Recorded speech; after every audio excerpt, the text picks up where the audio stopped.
Perfect. Oh, there we go. All right. Trying to get my camera to work. Yeah, it works now. All right, so let's get this party started. I'm gonna do my thing, and then whoever jumps in, I'm gonna hopefully have the ability to keep an eye on that waiting room. All right, let's see what we got. It's a different time slot, so some people are probably. Yes, and we're gonna use this time slot moving forward, so we don't. Okay. Oh, we're gonna do our best not to cross over with some other sessions going on. You know, we'd like for anybody that wants to have the ability to log into each individual session without crossing with another one that they might be interested in. I'm just going to let some people in. We'll get this party started. All right. Make sure I can share. I can. Lovely. Admit. Here we go. All right. Are you going to be here for the full hour, Harleen? I hope to be, unless I get pulled away from. Good afternoon. Hello, good afternoon. It's okay. So I was just going to ask you to maybe be co-host and then just let people in, because I can't always see what's going on in waiting rooms and chats and all that fun stuff, but it's okay. All right, let's get this party started. Let's get this slideshow up and running. And let's get you guys some value, because that's what you're here for. Can I share my screen, or can I? No, here we go.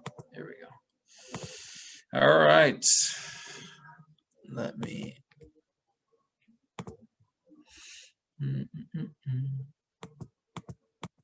Yes, no, maybe. Yeah, I see it, Ron. Yeah, I'm just trying to get the slideshow started. Here we go. All right. All right. Let's talk buyers. Yep, my name is Ron Lugashi. If you don't know me, I'm the buyer specialist for the Zamir Group, top team in the NJMLS. Here we go. All right. Just a quick quote. I do like the Jim Rome quotes. I do like this one especially.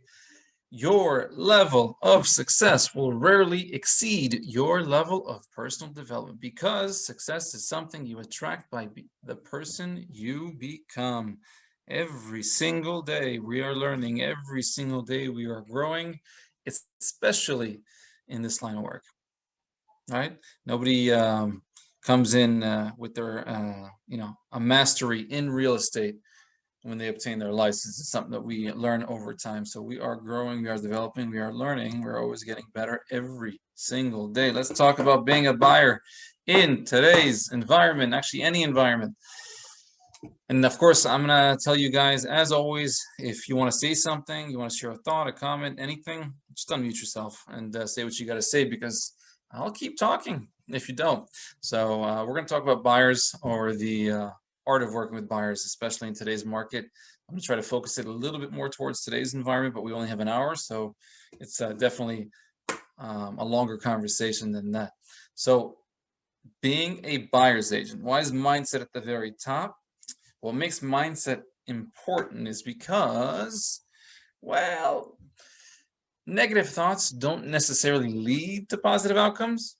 Positive thoughts increase the likelihood of positive outcomes, and it just happens to be that our minds, our brains, the way that they are wired, 90% of the thoughts are really junk thoughts, negative thoughts.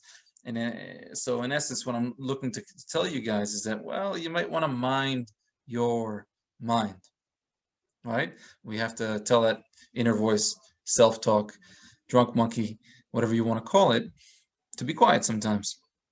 And then we have to insert positive thought here. So mind our mind, because what we will go through, what we will have, I guarantee with 100% certainty, it's a lot of overthinking, a lot of thoughts, and a lot of them are negative, especially coming from the frustrating experience that we're going through as we are growing, as we are learning. And a lot of those experiences are actually making us better, as difficult as they are, yet it does cause us to have negative thoughts sometimes. So mind our mind.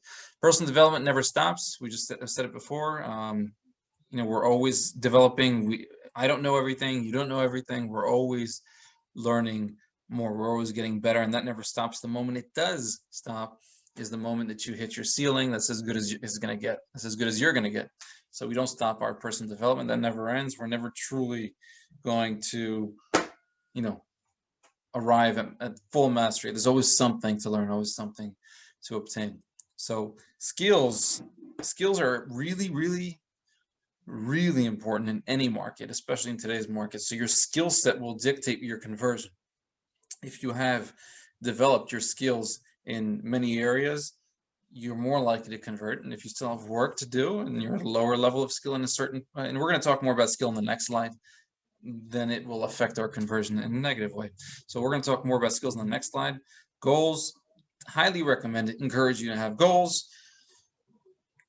Why? Because if you have goals, you're more likely to achieve goals, and you're creating a path for yourselves of things to do and things not to do. And if you ever forget what you're supposed to be doing, you just look over to that business plan that you created. We call it a 135, and that'll set you straight. And then it'll remind you what it is that you need to be doing based on the decisions, the choices, the activities you chose to do.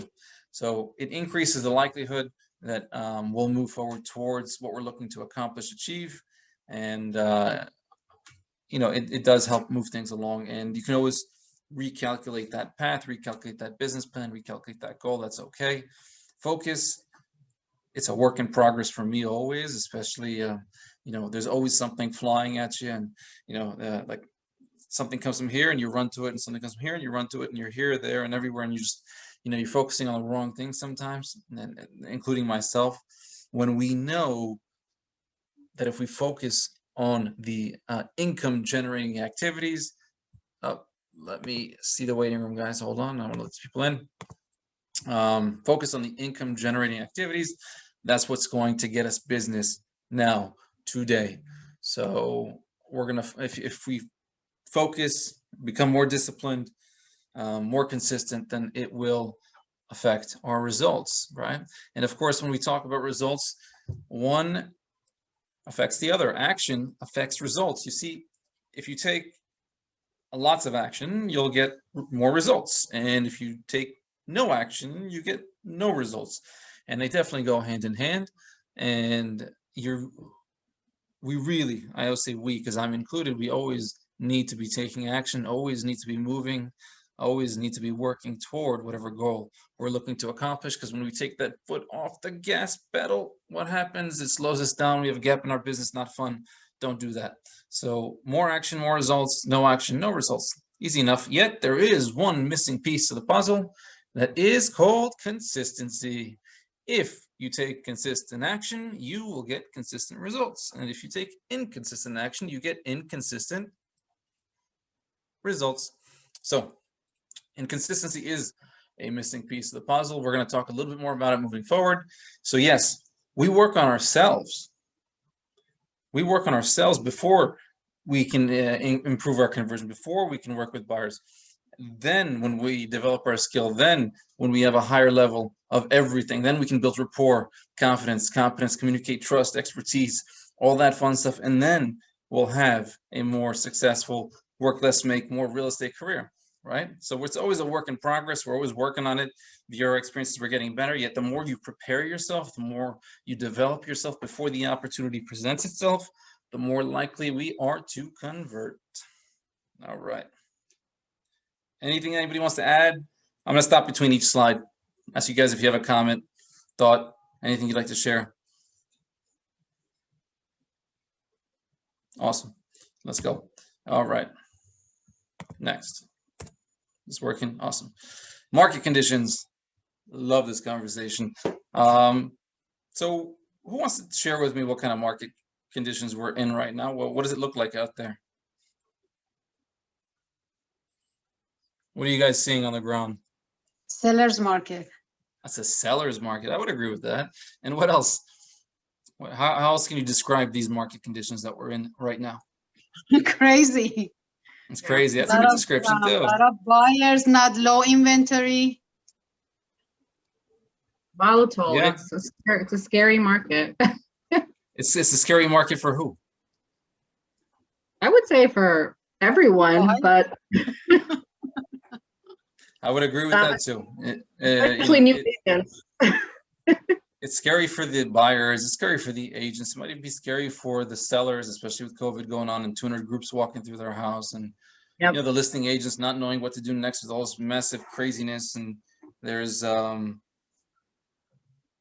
there's a lot of scary going on based on the craziness that's going on, and it is a very difficult, volatile, challenging seller's market. That's a good, and we have very low supply, and there's too much demand. There's not even a lot of demand. There's too much demand, and that, of course, is playing itself out in what we see on the ground when we're working with buyers. Now, let's get to skill, because this is how we're going to kind of battle it out and keep working and be able to obtain in today's market. And skill is going to help us get there. You see, when we obtain our real estate license, we think, we're just going to open up a few doors and it's going to be real easy. And that's just not the case.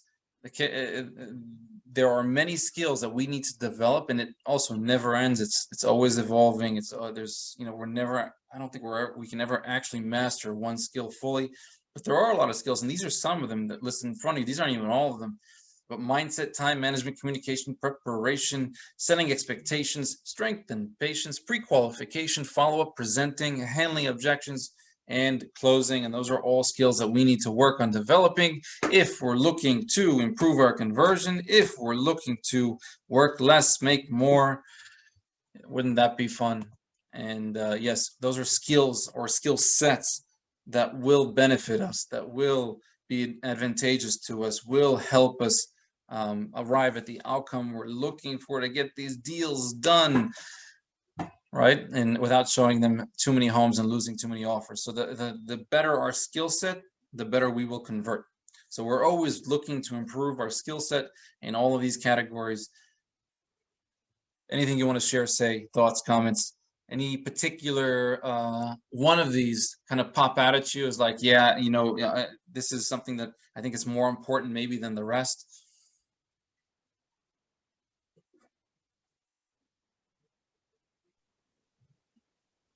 I think I'll tell you. Communication is up there for me.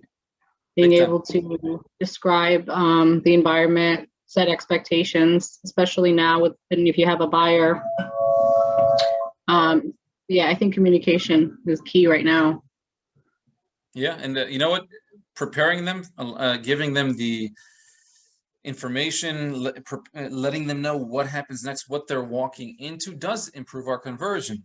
Because if we're explaining the buying process to them, they know what to expect. And if we're describing the market conditions, they know what to expect. If we're speaking to them about how to strengthen their offers, they know what to expect.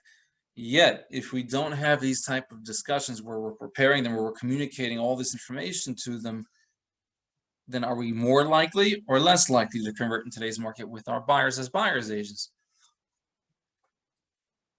Right? So it's theoretical. It's a rhetorical question. Obviously, the answer is no. The more we prepare them, the more likely we are to convert. The less we prepare them, the less likely we are to convert. So how do we prepare them? How do we run? We have to have the ability to prepare them. You see, if we don't know the buying process, can we communicate the buying process? And if we don't know the market conditions, can we communicate the market conditions? And if we don't know how to strengthen offers, can we communicate how to strengthen offers? So you see what I'm trying to get at is we need to prepare ourselves before the opportunity presents itself so that we have an increased likelihood to take advantage of that opportunity. Or what happens is it's more likely to become a missed opportunity that somebody else is going to take advantage of. So let's prepare for those opportunities so that when they do come across our way, we will take advantage of them. We are prepared to help them best we can and convert on much higher levels. So we're always learning, we're always growing. Don't think because, I don't have anybody to show homes to, you should be doing nothing. Do something. Be proactive. Prepare, grow, learn, develop. Let's do this. All right. The other one that pops out at me is pre-qualification, especially in today's market, is really, really, really important. Why is it really, really, really important? Because right now there's really A buyers and everybody else. And I say that because if you are not ready to go to play to win, so to speak, then what are we doing? Right? It's just, we're just going to keep showing homes, and we're going to keep submitting offers, and we're going to keep losing offers, and they're not really playing to win. So the more experienced the buyer is, the more professional the buyer is, the more likely you are. So we need to pre-qualify them, you know. And I tell you the main reason, if you're just going to ask one question in that pre-qualification, when people call us, when the leads come in, a lot of them are already working with agents. And if you don't ask the question, they're going to waste your time. Many of them are working with agents. And when I ask them, you know, oh, you've been looking for 6 months. I assume since you've been looking online and going to open house that you're not working with an agent. Oh, no, I'm working with an agent. He's away. He can't show me the house. I want to see it now. I want you to. We need to make sure we are not wasting our time. Also, by pre-qualifying, you know how much time and energy to invest in these prospects, consumers, buyers, whatever you want to call them. So definitely pre-qualify. It's a big thing. It'll save you a lot of time and energy, and let's not waste it on them when we can definitely be investing it into somebody else that does require our help, time, and energy. So any questions about that, thoughts, comments, anything you want to add?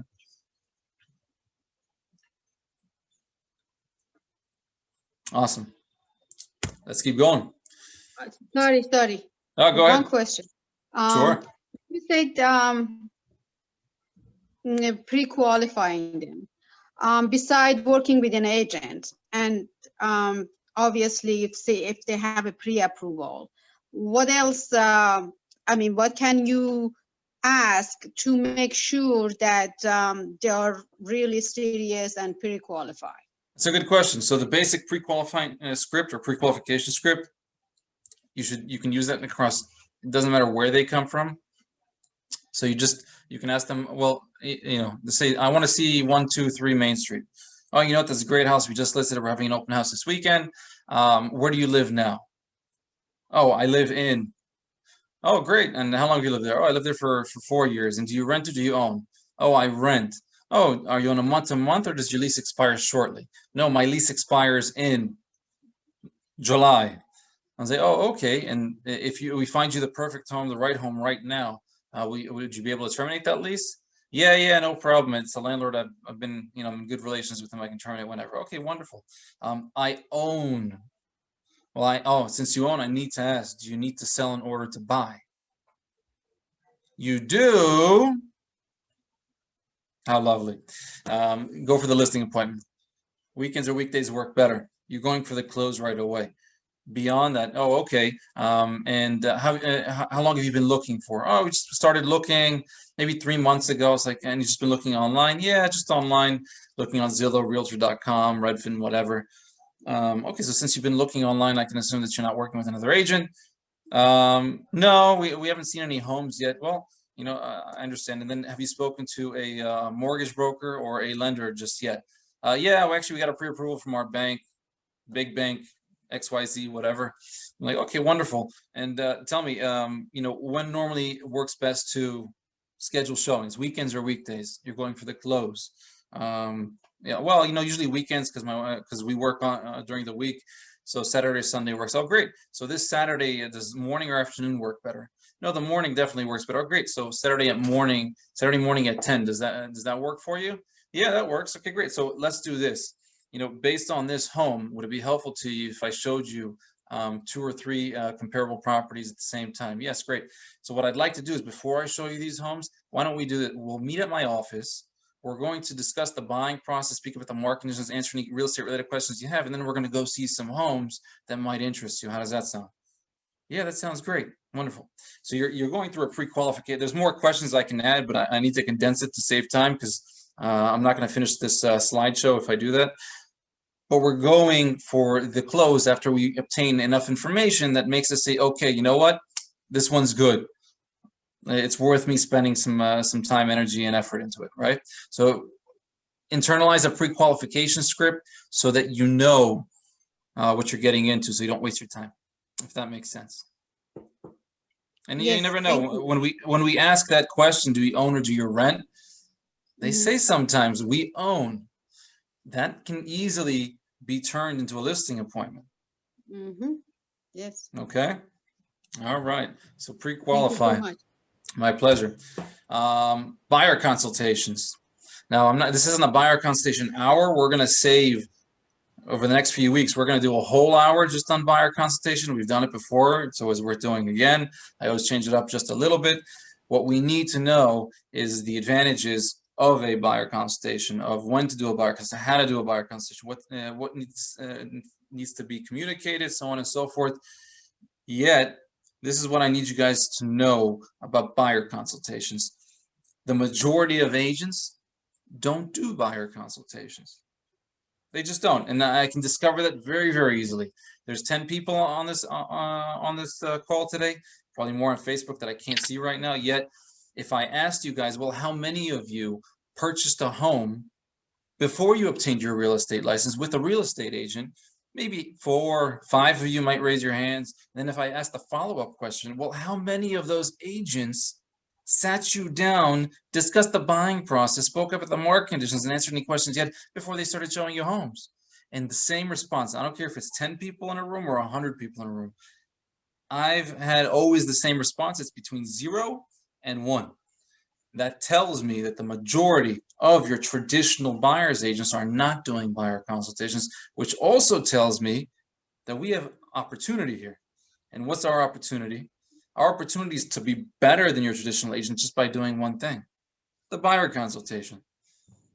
That's what, if you want to be better than the rest, do one of these. Sit them down, and then I asked the additional questions where I was like, well, what makes you think that the traditional agent is not doing buyer consultations? And I get all kinds of responses, and sometimes they'll say, well, maybe they don't know what to say. Well, okay, well, do we not discuss the buying process every single day? And do we not talk about the market conditions every single day? And do we not answer real estate related questions every single day? Yeah, that's exactly the structure of a buyer consultation. You see, you can't really get this wrong. And there's a main reason why you can't get this wrong. The person sitting across from you, either physically or via Zoom, they don't know what you're supposed to say, so you can't get it wrong. Oh, did that sink in for a second? You see, if you forgot to say something, they wouldn't know it. You can't get this wrong. You're the only one in the room that might know, I forgot to say this, I should have said this. But that's okay. That's where the growth comes from the reflection in our experiences. We can grow from that. So just do the consultation, have those discussions. It will cause them to stand up, and as they're leaving the room, to think, there's no other agent I want to be working with other than you. See, the short version of why we do buyer consultations, it increases the likelihood they work with us and nobody else. Wouldn't that be nice? All right. And the longer version is, yes, it helps us build rapport, trust, loyalty, communicate confidence, competence, expertise, set the expectations, them of us, us of them. They don't do this every day. We do this every day. If you don't set the expectations for them, they will set their own. And that's where surprises happen. We don't want surprises. Set the expectations. We're going to discuss the buying process. We're going to educate them about the buying process. It's going to make them feel more comfortable. It's going to make them feel more confident. All right? We're going to answer any questions they have, and it will increase the likelihood they work with us and nobody else. Now, I can expand on this for another few hours, but I have to go to the next slide or else I'm going to run out of time. Any questions, concerns, issues, comments, thoughts? Anybody want to share before we go next? Hey, Ron. Yep, Stacy. go. Quick question. When you're doing the pre-qualification, at what point do you ask them for the pre-approval statement, the pre-approval statement? So that's a good question. So during the pre-qualification, during the initial contact, during the initial conversation, I'm simply asking them, you can do it in various different ways. Do you intend on purchasing cash or financing? Have you spoken to a mortgage broker / bank already about obtaining a pre-approval letter? And many of them already say yes. Actually, a large, I think it's more common now that they come in with a pre-approval letter compared to days old, years ago. So if they have it, then we're good to go. Now, that doesn't mean that they can't shop it around. That doesn't mean I don't want them to shop around. It doesn't mean I'm not recommending that they shop it around. I'm going to give them my recommended lenders, especially if it's a lower mortgage I'm on and it's a big bank. I want them to get the best rate. I want them to get the best fees. I want them to get the best customer service, and so do they. But that's what we're here for. That's part of our value proposition.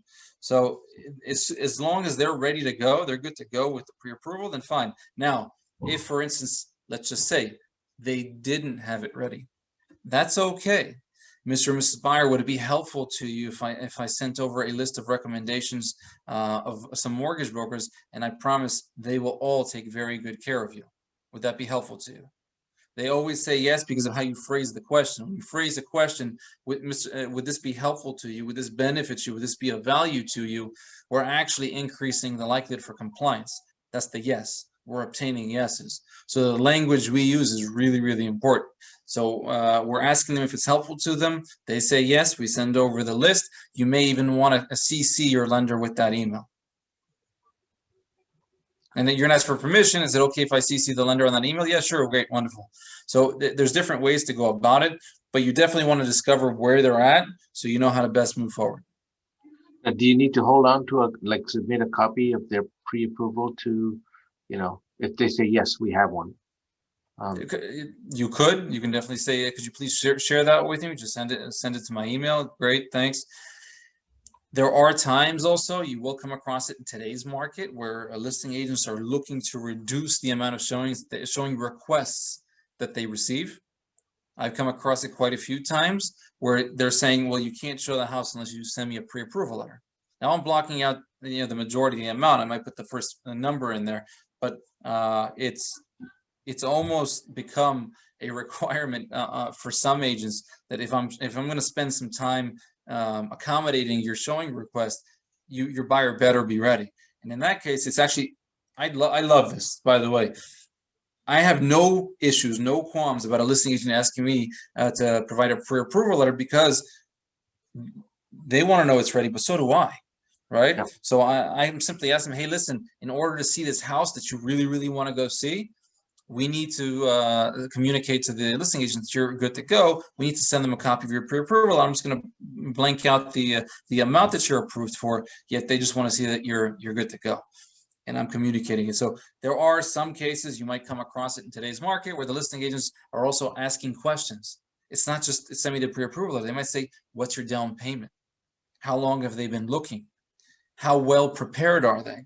They're going, what they might even ask what they're doing for a living. So it's really important that we get all the information, and we're ready to provide that information or the strength of our buyers so that we have an opportunity to even go see this house. It's happened quite a few times. So any other questions, thoughts? What time is it? 4:30. All right. Cool. All right. So buying process, right? And I said it before, as a buyer's agent, if we do not know how to communicate the buying process, can we communicate the buying process? No. I simply like to kind of communicate it, convey it in the easiest way possible. And I just tell them, hey, Mr. and Mrs. Buyer, I like to simplify things for you so it's easy to remember. The buying process really made up of 3 phases: the attorney review period, the inspection period, the mortgage contingency period. And I'll go through each individual one with them, normally during the buyer consultation, but I'll have to repeat myself several times after. I'll always tell them what happens next.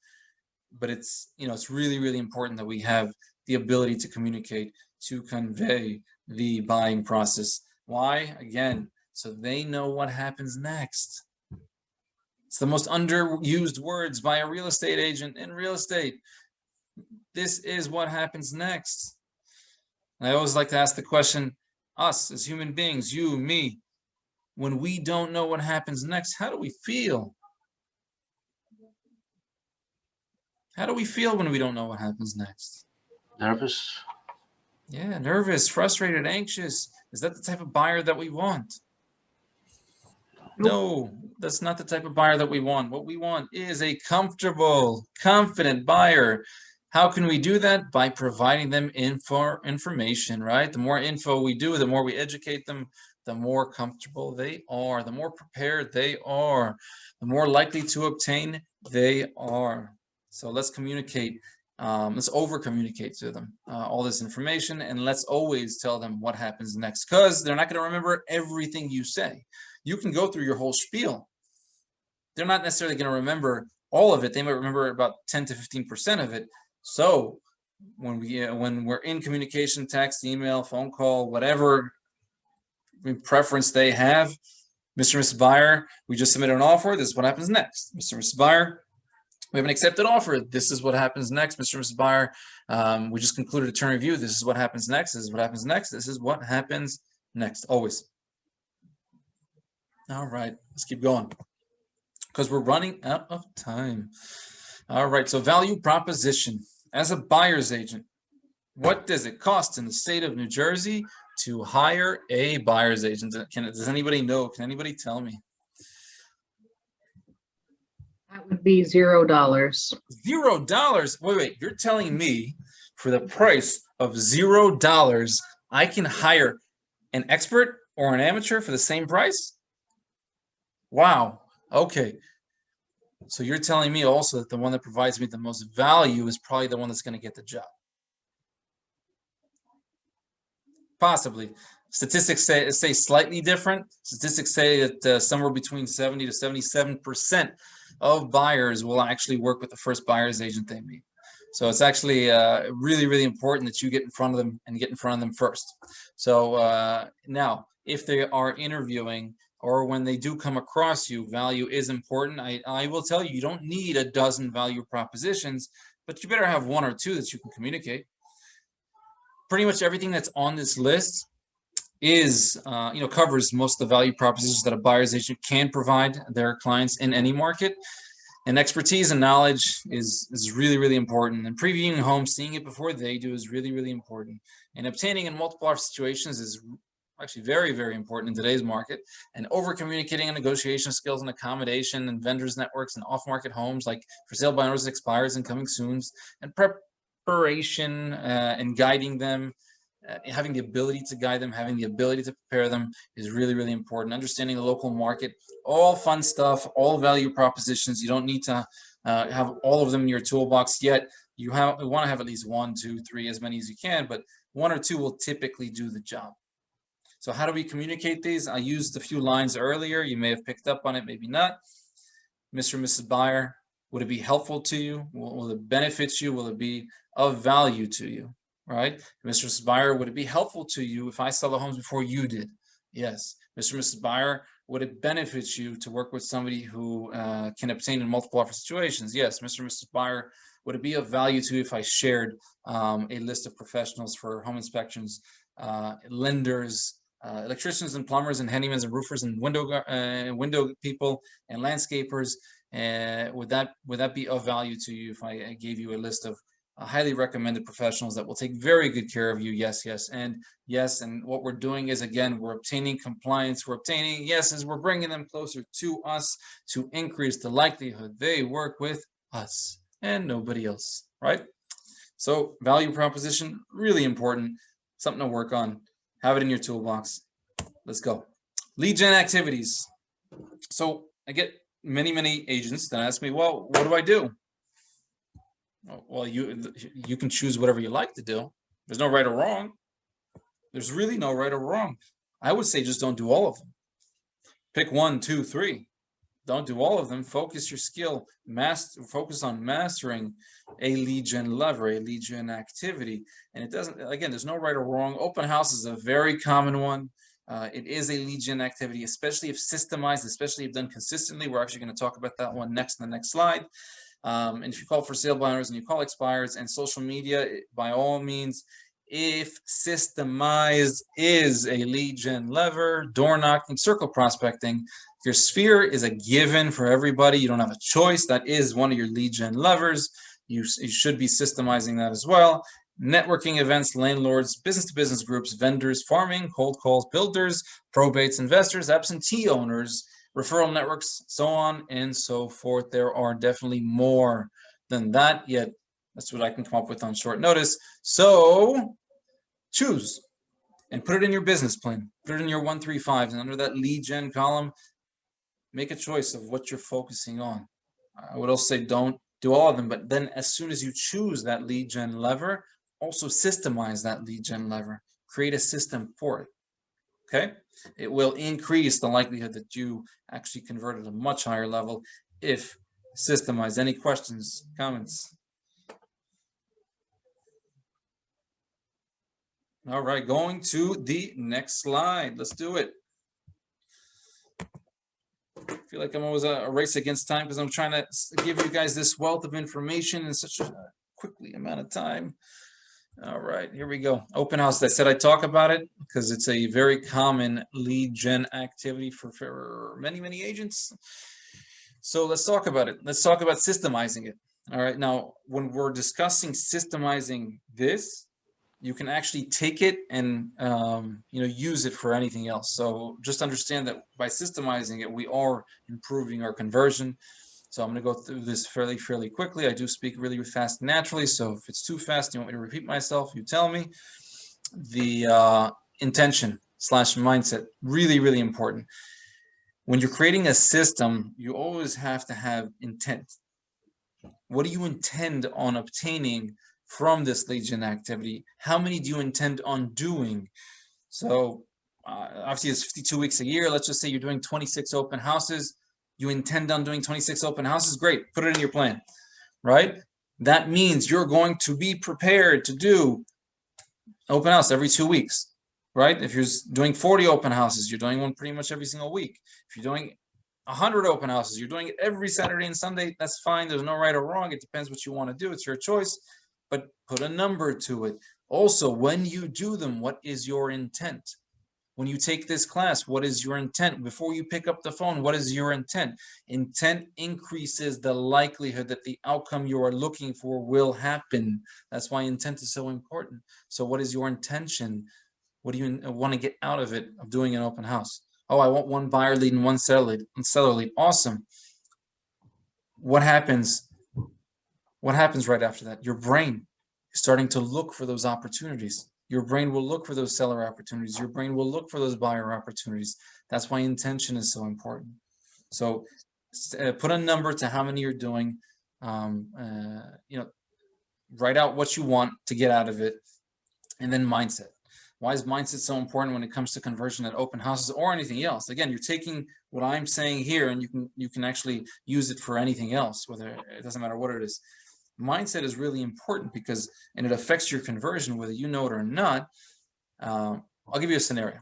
Okay. Let's just say, okay.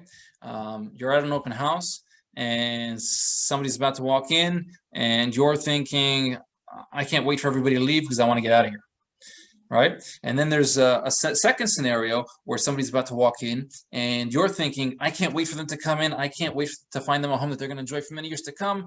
Which scenario is more likely going to have an increased likelihood for conversion? Obviously, it's the second one. Why is it the second one? Because whether you know it or not, people are not mind readers, but they can read your mind. Why do I say that? I'll give you another example. Have you ever been in a conversation with somebody that you just knew they could not wait to get out of that conversation? Yeah, we all have. So my question is, how did you know if they didn't say it? Body language. Body language and tonality is 93% of communication. Whether you know it or not, people are reading your thoughts.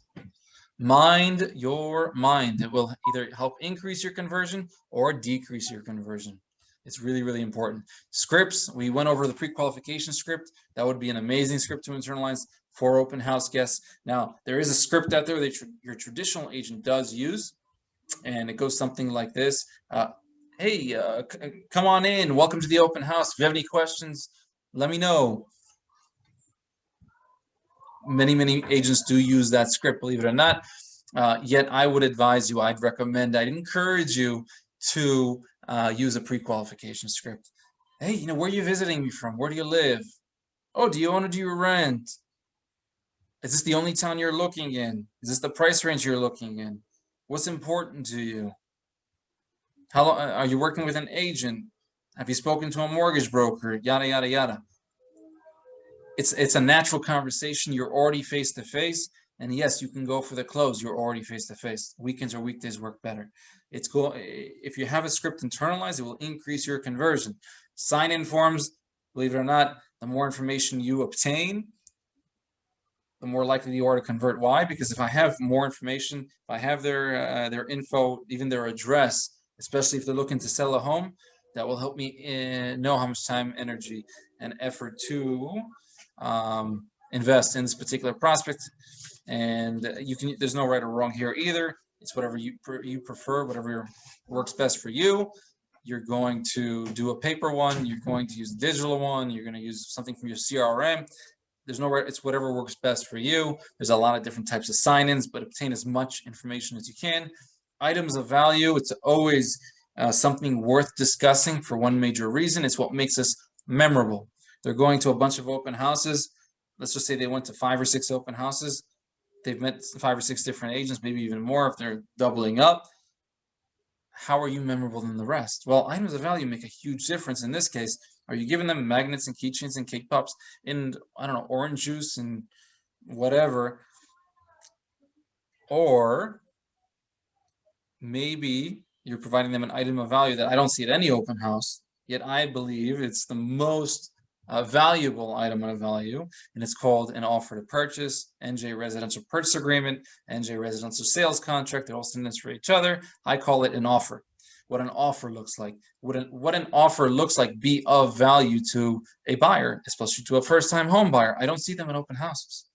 Yet, if you have a high connection, I'm not saying give it to everybody, it's a lot of paper. You can always email it to people or text it to people.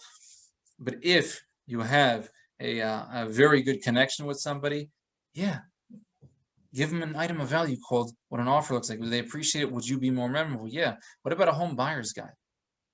Would that be of value?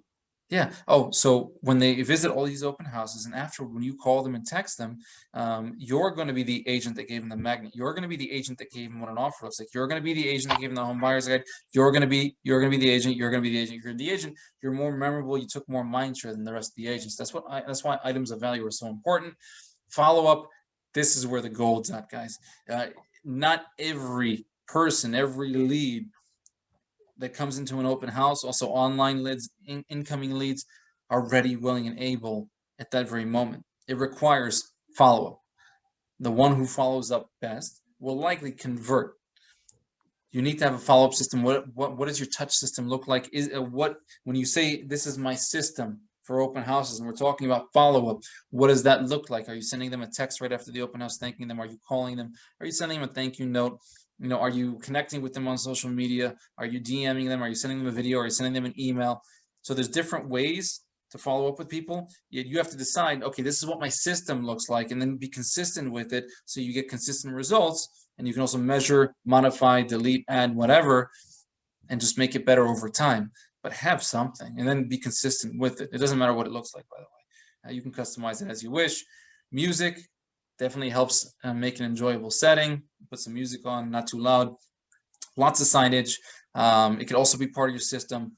How many flags, how many signs are you putting in front of the house? How many flags, signs, whatever, are you putting at each turn? How many signs are you putting on each major street? Have it be part of your system. And if you tell me, well, altogether I have 12 signs and 2 flags, I'm like, okay, do you have 12 signs and 2 flags? The answer is no, then how is it going to be part of your system? Now go out and get it. Again, by putting our thoughts down, by creating a system, by creating a plan, we also know what we need to do next. So definitely write this down. Expertise. How does expertise, I saved the best for last, how does expertise improve our conversion with open houses, with any other lead gen activity that we choose? How does it help us with conversion? And the simple answer is, well, I'll give you 2 scenarios. Let's say there's an agent that's not an expert in the inventory, not an expert in the area, doesn't know how many schools, doesn't know where the express buses are, doesn't know how many homes are even for sale in that town, how many homes are for sale in that price range, hasn't even seen them. Somebody approaches the open house and they say, I don't like this house. I prefer it have a finished basement or a fenced-in yard, whatever they come up with. You don't know what's out there. What are they saying? They're saying, well, you know what? I'm going to email you. Would it be okay if I sent you an email with some possible homes that might interest you? Yes, great. That's the end of the conversation. They're not responding back to you. But if you're an expert, you've already seen all the inventory. You have a special ability now. You don't need to go to a computer. You're a walking computer, right? Now you have the ability to tell them, hey, Mr. and Mrs. Buyer, based on what you're telling me, I would recommend seeing properties A, B, C, not so much properties X, Y, Z. Would it be helpful to you if I scheduled all those showings all in one shot? And they'd say, yeah, of course it would be great. Do weekends or weekdays work better? Well, on weekends, if you can't do today, we'll just, meet with you next week instead of, great, the Saturday morning or afternoon work better, yada, yada, yada. You go for the close. You have a special ability that an agent that's not an expert does not. Expertise will help you improve your conversion. It doesn't matter if we're talking about open houses, talking to expirers, for sale buyers, circle prospecting, door knocking, farming, whatever. Expertise goes a long way. It will help you improve your conversion. All right. Any questions, concerns, issues, comments, thoughts you guys want to share with me real quick? Are you, if they ask you about school systems or something like that? You should know. We should know before we do an open house how many elementary schools there are, how many middle schools there are, how many high schools there are. We need to know this stuff. Are you allowed to give all that information, or is that you don't want to? It's a fact. The school is located at 100 Main Street. That's the elementary school. Of course, they can look it up very easily on Google. Now, the discussion between good and bad schools, that's the type of discussion that we shouldn't be having from an ethical standpoint. Yet, if I can tell them that there's 2 elementary schools, 1 middle school, and 1 high school. Yeah. Sure. Now, am I more equipped? Yeah. How long did it take me to obtain that information, by the way? I'll tell you. You know what? I'm going to give you a really good tip. There's a new invention out there. Okay? The name of this invention is called Google. Now, Google gives you a wealth of information. When I type in, I don't know, Wayne, New Jersey schools, wow, it just gives me the information. And you can do that for any town, right? And you can just put town, schools, it'll pop up, greatschools.org, niche.com. It gives you a list of schools. How long did it take me to do that? Maybe 2 minutes, right? It doesn't take that long to check the population size of a town. It doesn't take that long to check how many active listings are available. It doesn't take that long at all. And maybe if I wanted all the information, it would take me 5 to 10 minutes to obtain. So what I found is the majority of agents just don't invest the time in doing it. What prevents them from doing it? I don't know. If you want to be just that much better than your traditional agent, just do a Google search. Just call the listing agent, right? Just internalize a script. Just do a buyer consultation. If you do these things, you're better than 90% of the agents out there, 90% of the buyers agents out there. Even it doesn't matter how long they've been doing it. You ever come across an agent, oh, I've been doing this for 30 years. It doesn't mean that they're better than you. It doesn't mean that they're more equipped to help a buyer. That doesn't mean that they can promote a buyer's best interest more than you can. I don't care how many years you've been in this business. You prepare for the opportunity. And if somebody's just waiting for the opportunity to come to them and they're not preparing, you have an advantage. You're going to go out and you're going to prepare and you're going to take advantage. All right. Here we go. Let's go next because we're really running out of time now. All right. Incoming leads. Same thing with open houses. The majority of these incoming leads, sign calls, internet leads, whatever, they are not ready, willing, and able at that very moment to buy, the majority of them, right? And many of these you need to pre-qualify. You want to make sure that they are working with an agent, not working with an agent. You definitely don't want to waste your time. Zillow sells about 200 million leads a year to real estate agents. How many sales happen in the country on an annual basis? About 6.5 million. So, okay, so what's going on?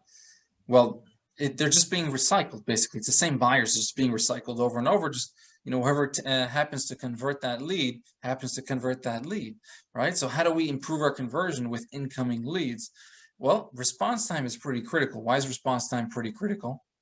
Because the first one that gets the appointment wins, right? Because it's that much more difficult, that much more challenging to come later after somebody's already scheduled an appointment with them to get an appointment with them. So be the first one. These consumers, they're clicking, inquiry. It's going to multiple agents at the same time. First come, first serve type of thing. response time is critical. Zillow says that 55% of agents don't even bother responding back to the inquiries. So speed to lead is the name of the game in this case. Scripts, same thing. Internalize those pre-qualification scripts. Vocal cues makes a small difference. Try to mirror and match over the phone. Our goal is to set an appointment. Our goal is to schedule a meeting. We are appointment getters, appointment makers. If we are not able to, we are going to follow up again. And that's where the money is. It's in the follow-up. I will tell you that with incoming leads, there's really only a handful of systems. Really, most agents use one of two systems. When it comes to the first system, somebody calls and says, I want to see 123 Main Street. They'll give them what they want. They'll schedule the appointment. And then the consumer will give us what we want, which is some answers to some questions, basically pre-qualifying. So you can do the first one, which is give them what they want, and then they'll give you what we want, which is appointment and then pre-qualifying. Or system number two is really the opposite, right? It's, no, you're going to answer some questions for me. I'm going to get what I want, and then I'm going to give you what you want, which is to see this house, right? So I'm going to pre-qualify them, and then I'm going to go for the appointment. Now, it just depends what type of personality or how the call begins. You can decide how you want your system to look. Those are the main two systems. There are other systems. The other systems is, you're meeting me for a consultation, or I'm not meeting you at all. Yet I've have not come across many agents that actually follow that particular system. So any questions about this particular topic? Awesome. I think we're good on the slideshow. All right, let's stop the share. We got a few minutes left. This is the Q&A part, guys. What kind of thoughts are running through your head right now? How can I help you? I know we covered a lot. There's a lot of information that I kind of threw at you, I shared with you. Yet I trust that you will get some value, some tips, as you'll implement something that will help benefit you convert a higher level. That's the goal of today's session, as is every session. What you guys got for me? Any questions? Ron, can you suggest on like what to say or what to recommend to a buyer who says, like in today's market, I've had someone say to me, should I just wait? I'm in no hurry to buy. I know how crazy it is. I know about the bidding wars. I know what the scene is like. Should I just wait? I can wait like 6 months. That's fine. I've told buyers to wait.